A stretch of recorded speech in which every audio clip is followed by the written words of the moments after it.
The starting line marks the beginning of something new. All the preparation, all the predictions lead us here to see if history can be made, to see if the future can be transformed. But let's go to another starting line, not found in stadiums with crowds cheering on, not surrounded by thousands waiting for the starting gun. This starting line takes us beyond winning and losing, beyond human striving, beyond human glory. This starting line is found here, in a quiet, makeshift stable that invites the whole world to see the birth of a child who will change the world.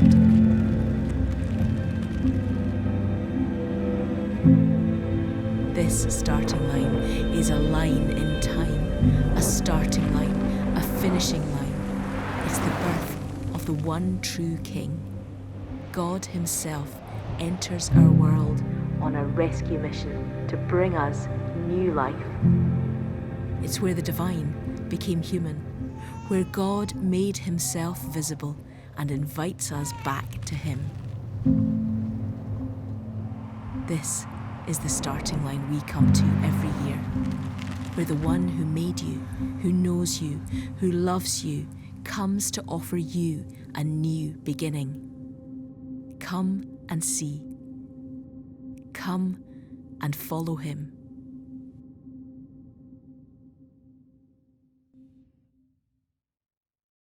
Really, really good film. But when you watch it, don't you feel like some of you are going, I've forgotten what it's put, I don't put my kit in anymore, let alone go for a run. Obviously, some of you, there's a lot of pros watching. You'll be in a hotel tonight getting ready for the game. Come with me for a bit in these few minutes from your stadium to the stable. Because the thing is, if you ever think about the Christmas story properly, you've got to view it from a certain starting point. Think of the shepherds. They're the people in the story we're looking at tonight. They've got a job. They look after the sheep. And they get a message and says, go to the stable. They go to the stable. The wise men come from somewhere. They go to the stable. You and me, we're sports people. We come from our clubs to the stable tonight. So that's what we're doing with the Christmas story. So I think there's probably 3 questions worth asking. I'm going to ask 2 of them now. Here's a couple of lines from one of the 4 accounts of the life of Jesus about the message the shepherds are given. They say, go to a stable because this is what you're going to find. Here's what they're told. Today, in the town of David, a Savior has been born to you. He is the Messiah, the Lord. This will be a sign to you. You will find a baby wrapped in cloths and lying in a manger. Have a look at those lines. Get into the story. Come with me to the manger. Come on, we're in. Here's the first question. Who was the baby? Who was Jesus? Look at that line. Today, in the town of David, that's Bethlehem or Jerusalem next door, a Savior been born to you. He is the Messiah. See that word? The Lord. Lord means God. Now, get this. You might be used to this line, but get this. The baby in the cowshed is God. Right? You might say, Christmas card story, fairy tale made up. There's one big word you've got to look at. Look at it there, today. This happened in space and time. Google it now. Check the histories. Nobody ever doubted that Jesus was born, lived, and died on a Roman cross. Nobody in history doubts it. It's a fact. Here's the question. Do you find God by being mega clever in all the libraries of the world, spending hours on your own meditating to find the true meaning of life? Or are you being a bit of a fool if you do that? Because really, all you've got to do is go to Jesus, and that's where you'll see God. That's the heart of the Christmas story. God comes to us and says, I'm here. Here I am. You want to know me? Here I am. Now, you've got to think about that when you come with me from your club to the stable this evening. What do you think? Who was Jesus? Was he really God? Well, there's no historical dispute about him. So I put it to you that the answer from the stable is God exists, and you can meet him when you meet Jesus. Right, see, this is a simple talk. That's the first point. Who was Jesus? All right, just as briefly, the second point. So what, you say? I'm buying it. There is a God, he really exists. It's not a game, it's not plays, it's true. And all right, he's in Jesus. If you know Jesus, you know God. Good, Graham. So what? And bothered? Let's see the second thing. Look at those lines again. Today, in the town of David, Bethlehem, a Savior has been born to you. He's the Messiah, the Lord. Oh, wait a minute. See that word? A Savior. Why did Jesus come? He's a Savior. But wait, if you say the word Savior, that's like a rescue word, right? Saved from the waves, pulled out of the sea. Really serious. Saved from the virus, inoculation, really serious. Saved from the English. It's a rescue word. You got saved from something. What did God come into the stable to save us from? Because to be saved basically means you're in bother, right? Here's the thing. Jesus goes on to teach as an adult that what you're saved from is being a rebel. Now, you won't like this, but it may just be, well, I put the finger on the pulse, that you actually get something fresh. God made you, and he made you to put him first, not second, third, fifth, 10th, not politely ignoring him or rudely ignoring him. It's saying to God, listen, it's my life, mate. I'll do what I like with it. Don't bother me. If I want to do things, I'll do them. Don't you get in my way. But God, no, the Bible's really clear. God is fair and just. And if you want to disrespect him, then when the day comes when you leave this world, you'll meet him, says the Bible, and justice will be done. Death will be the end of it. There's a judgment to come, and God will reject you if you reject him. And I know you didn't come for the big online sports night out to hear that, but don't run yet. Don't run yet, because here's why the stable counts. The stable counts because the baby born in the stable is the baby who goes on 30 years later to die on a cross. And he dies on the cross. This is the business, right? He dies on the cross because God's love is as great as God's need to act with justice. And the two meet because the baby comes to pay the price for your rebellion and mine by dying in our place and taking the punishment we deserve. Well, what? You see, the story's not just a game. It's not like Christmas time and carol services and donkeys and animals and school. And no. Who was Jesus? God came to us, and you can meet God in Jesus. Why did he come? He came to die for rebels. He came to be the savior for people like you and me because he loved us and he paid the penalty. Jesus became our savior. Right, that's it. That's two of the bits of the three I wanted to talk to you about. When we say, what's going on when you go to that stable? Now, for a minute, let's get out of the stable. Let's get back to the sports world, and let's meet somebody who's been to the stable, knows who Jesus is, and lives with him in everyday life. Reedy, back to you. Let's hear from Wiz.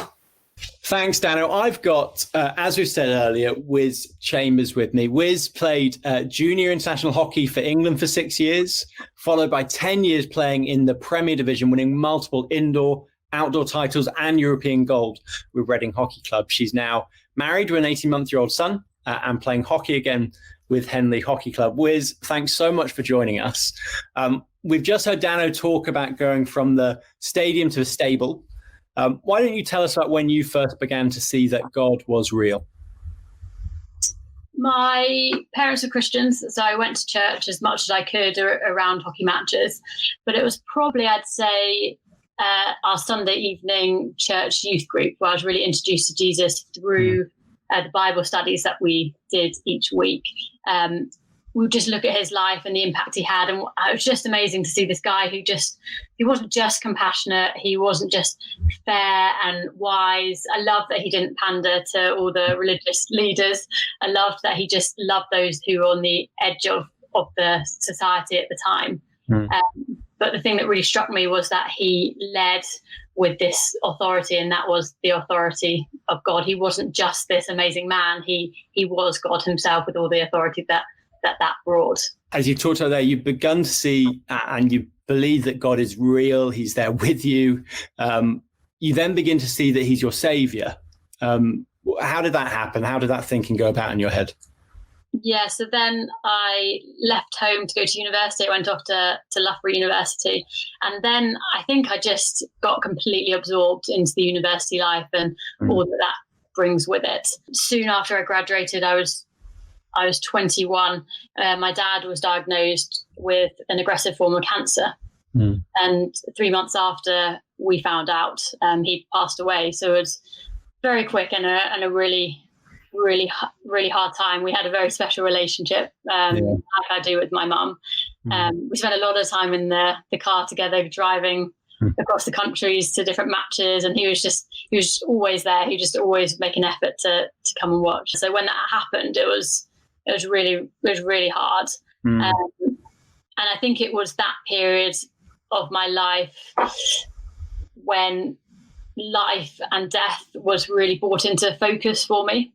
I know it sounds silly. We all know we're going to die, but it was the first time I'd really realized that people around me that I loved, that I was going to die. And probably the first time that reality that Jesus had died for me, that actual kind of reality hit me. Dad had a very strong faith. And I remember my mum saying to me right at the very end that Dad said that he wasn't scared of death, which was just incredible to hear. And he said he wasn't scared because he knew the big man was going to be there waiting for him.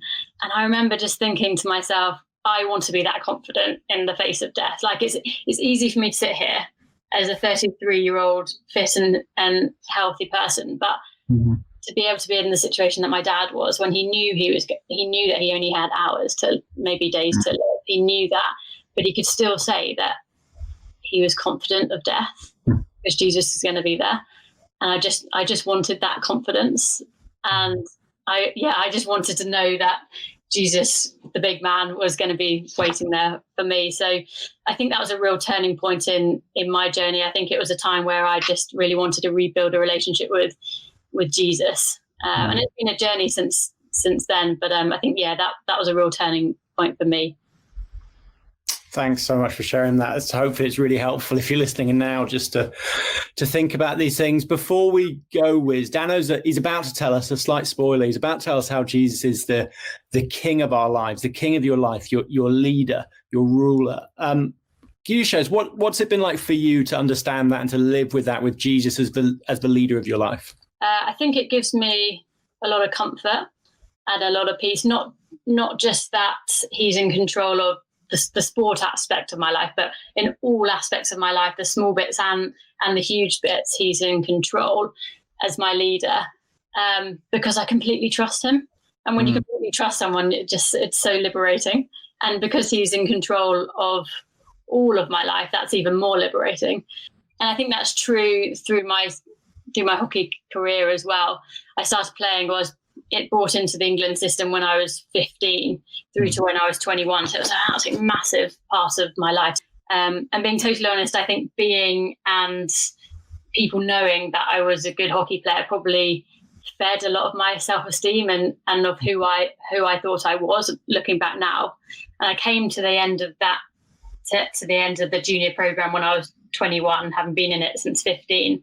You got to 21 and either you were good enough or you weren't. And I wasn't good enough. I wasn't good enough to take that step. So after 6 years of my life revolving around this program that I was in, suddenly it was just gone. It was just like a complete void. It was like you've just fallen off the significance for this kind of this world. I know that Jesus is a leader who's completely for me and wants the best for me. So in that situation and in other situations like this, even though I might be sad and not understand the decisions, why he's brought me on this journey for 6 years to then not to progress any further, I know that that's the best thing for me, because he promises in the Bible that he is a leader who will fulfill his perfect plan in my life. And because I trust him wholeheartedly, even though I might not understand every decision, because I trust him, that brings me so much peace. Wiz, thanks so much. Dano, let's head back to you. Let's have the last part of our story. We've seen how Jesus is God and Saviour. Let's see how he's our King. Oh, Wiz has done the job, hasn't she? Fantastic, Wiz.